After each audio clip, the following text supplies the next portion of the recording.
So you found a listing that looks like you can sell that product profitably on Amazon, but it's on a listing with a bunch of different variations. How can you tell if the one that you're looking at is the one that's actually selling? There are 3 data points we want to look at in Keepa that will help us make the right decision regarding this product. Let's say this one looks like it's going to sell profitably. The first data point that we want to look at is the history of the number of sellers on this listing. What we want to see is the number of sellers going up and down, like waves in the ocean. However, as we see in this one, it's just a straight line, straight across. That's not what we want to see.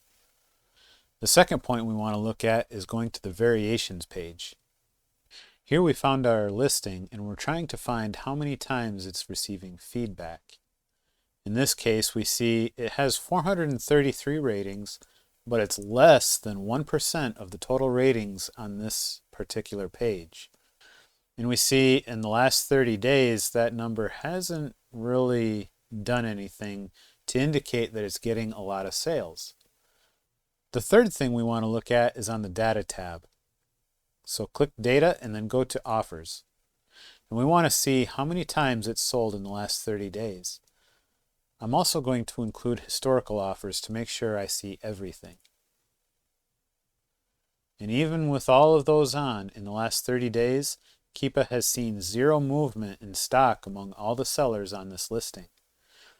Looking at those 3 data points, we can determine that even if this product is profitable, it's not a good one to sell on because it does not appear to actually be selling. In contrast, here's a second product that we could look at.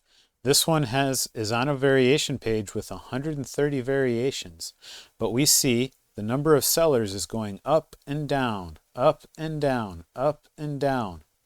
That's a good indication. The second, when we click on the Variations tab and we find our product, we see consistent number of ratings coming in. And third, going to Data and Offers, even though not many sellers are getting sales, it is selling. So that will help us be able to make a decision on whether we should test a product and how many units we should test with. So there's today's quick tip. Make sure you're using Keepa to determine whether the variation that you're looking at is the one that's actually selling. Make sure you're always using Keepa anytime that you're sourcing looking for products to sell on Amazon.